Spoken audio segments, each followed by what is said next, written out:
বহুত দিনৰ মূৰত এটা ভিডিঅ' আৰম্ভ কৰিছোঁ। এজনী আমাৰ নিচিয়ে মোক চাই আছে। নিচি কিবা এটা কৈ দিয়া, ভালনে সোধা? ভালনে?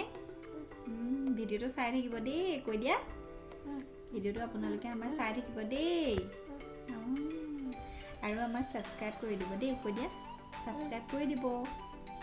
ঠিক আছে, তেতিয়াহ'লে ভিডিঅ'টো আৰম্ভ কৰি দিব। চিপ কৈ দিব, চিপ কৈ দিব বুলি কোৱা। চিপ কৈ দিব, আৰু লাইক কৰিব বুলি কৈ দিম। লাইক কৰিব কোৱা। চিপ কৈ দিব কৈছে, লাইক কৰিব কোৱা। ইছ এতিয়া আমি ক'ত গৈছিলোঁ কৈ দিয়া। আমি বাৰ্থডে গৈছিলোঁ নাই? বাৰ্থডে গৈছিলোঁ নাই আমি? বাৰ্থডে গৈছিলোঁ। কি খালাগে কৈ দিয়া। বাৰ্থডে কি খালাগে? কি খালাগে তুমি? কৈ দিয়া কি খালাগে। ইমান নিচি পুতলা। ঠিক আছে, ভিডিঅ'টো আপোনালোকে চাই থাকিব। আজি মই জুইত মাংস বনাম। পিঁয়াজ কাটি লৈছোঁ আৰু মাংস, আলু, বিলাহী আৰু শুকান জলকীয়া 2টা, আদা নহৰু। আজি মই মছলা ব্যৱহাৰ নকৰোঁ। আৰু এয়া মই ড্ৰাই ফ্ৰাই কৰিবৰ কাৰণে ৰাখি লৈছোঁ, মানে বনলেছ হয়। আৰু ইমান ধুনীয়াকৈ জুই জ্বলিছে। ইয়াত মই মিঠাতেল দিলোঁ, তাৰপাছতে মই পাঁচফোৰণ আৰু বিলাহী এনেকৈ দি পেলাই ৰেচিপি শ্বেয়াৰ নকৰোঁ বাৰু, চিম্পলকৈ বনাম। মাংসখিনি বনাই আছোঁ। আৰু জুইকুৰা মানে ধৰাৰ প্ৰধান কাৰণটো হ'ল নিচেই সেকিব লাগে। গতিকে 2টা কাম হৈ যাব, মাংসও বনাম আৰু নিচিকো সেকিব পাৰিম। দেউতাকে এতিয়া পেটটো সেকি আছে। তাৰপাছত মই বনাই মেলি তাইক ধুনীয়াকৈ নহৰু তেল মালিচ কৰি দিম, তাই যিহেতু চৰ্দি লাগি আছে। গতিকে সেনেকৈয়ে আৰু মই অকণমান দেখাই দিছোঁ আমি ক'ত জুই ধৰোঁ। আমাৰ ঘৰৰ বেক চাইডে আমি জুই ধৰোঁ। এয়া মাংস মই কেৰাহীত দিলোঁ, মাংস ভাজি আছোঁ এতিয়া।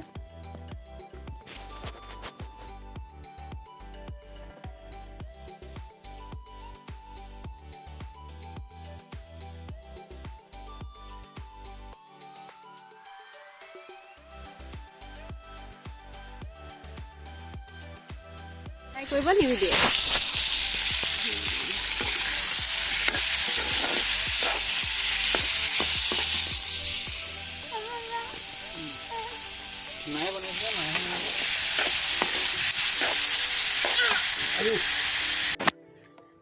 মাংস ভাজি আছোঁ, আলু দিলোঁ, প্ৰায় হ'বই হ'ল। জুইত বনোৱা সঁচাকৈ মাংসটোৰ কালাৰটোৱে বেলেগ হয়।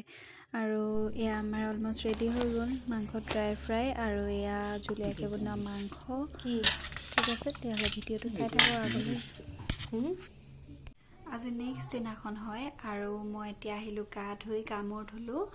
আৰু এতিয়া নিচি উঠিলে, দেউতাকে অকণমান উলিয়াই লৈ গৈছে।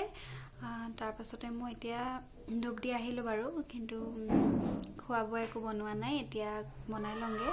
তাৰপাছত কালি ভিডিঅ'টো আৰু কণ্টিনিউ কৰা নহ'লে, নিচিয়ে আমনি কৰিলে কাৰণে কণ্টিনিউ কৰিব নোৱাৰিলোঁ। গতিকে কালিৰ ভিডিঅ'টো মানে আকৌ আজিৰ পৰা এতিয়া ষ্টাৰ্ট কৰিছোঁ। গতিকে এতিয়া ব্ৰেকফাষ্টটো মই বনাই লওঁগৈ। ঠিক আছে, আপোনালোকে তেতিয়াহ'লে চাই থাকিব। ব্ৰেকফাষ্ট বনালোঁ, ৰুটি আৰু বুটৰ দালি। আৰু এতিয়া নিচিক মই অকণমান ৰ'দলৈ লৈ যাম। তাইক ৰ'দতে এৰি থ'ম অকণমান সময়ৰ কাৰণে। ৰ'দত থাকিলে ভাল, যিহেতু আজি ৰ'দটো পূৰা চোকাকৈ ওলাইছে। কোনে আনি দিলে তোমাক এখন? পাপাই? কাকাই আনি দিলে। চাওঁ, এইখন পুৰণা চাইকেল দেখোন। এইখন কোনে আনি দিলে? এইখন কোনে আনি দিলে?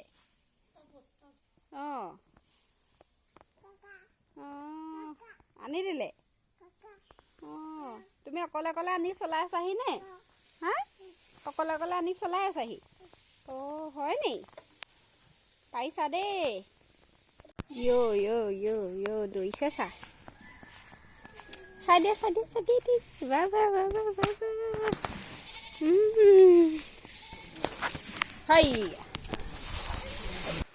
নিচিক মানে চাইকেল এখনৰ বহুত প্ৰয়োজন হৈ আছে। তাই সদায় চাইকেলৰ কথা কৈ থাকে।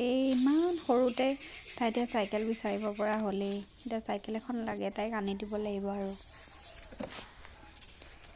এইখিনিতে কথা এটা কৈ থওঁ, নিচিক আজিকালি মানে জাৰৰ দিনকেইটাৰ কথা কৈছোঁ, গৰমৰ দিনতো বাৰু, গৰমৰ দিনতো বেছি গৰম লাগে ৰ'দ লাগিলে।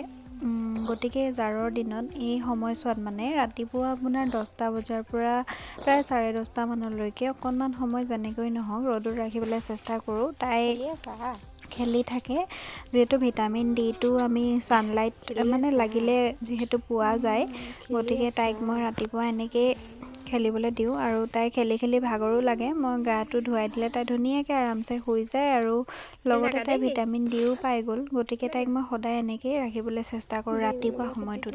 দেখুৱাই দিছোঁ। কেইটা ৰুলা? এইবোৰ গুটি পাই হয়, এটা পুলিত চোৱা ইমান বেছি ন, 10 টকা। তাত 2টা আছে নি পুলি?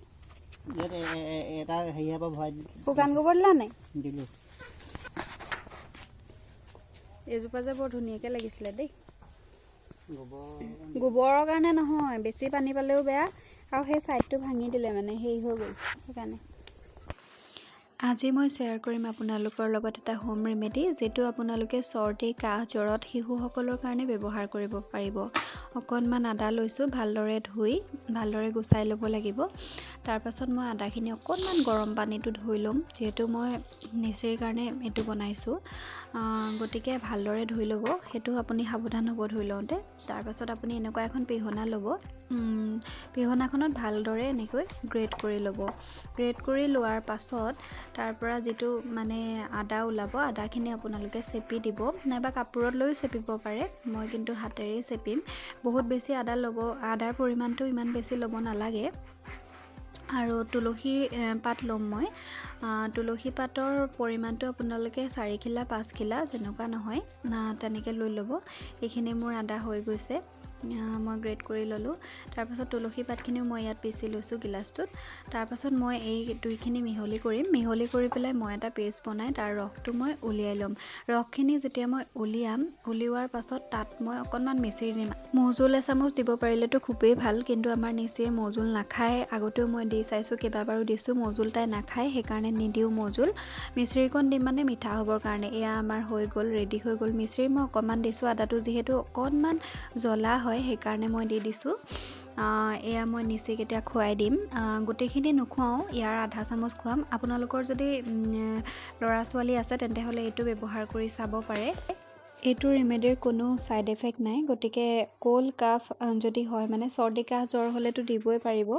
আৰু আদাটো এনেও এণ্টিভাইৰেল হয়, ইয়াত মানে ইমিউনিটি পাৱাৰটো আমাৰ তুলসী পাতেটো ষ্ট্ৰং কৰেই, গতিকে আপুনি দিব পাৰে। যদি আপোনাৰ নতুনকৈ জন্ম হৈছে বাচ্ছা, মানে 6-7 মহীয়া থাকিলে আপুনি 3-4 টোপাল দিব পাৰে।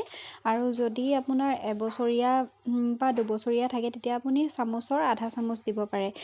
ইয়াৰ কোনো ছাইড এফেক্ট নাই, গতিকে দি চাব পাৰে। মই কিন্তু ভাল ৰিজাল্ট পাইছোঁ। ঠিক আছে, তেতিয়াহ'লে আজিৰ ভিডিঅ'টো মই ইমানতে শেষ কৰিছোঁ। এইটো হোম ৰেমেডি মই বা এজনীৰ পৰা শিকিছিলোঁ, আৰু আপোনাৰ যদি সন্তান আছে এইটো আপোনাৰ ৰেমেডি নিশ্চয় এবাৰ ট্ৰাই কৰি চাব। ঠিক আছে, তেতিয়াহ'লে আজিলৈ আহিছোঁ, বাই বাই।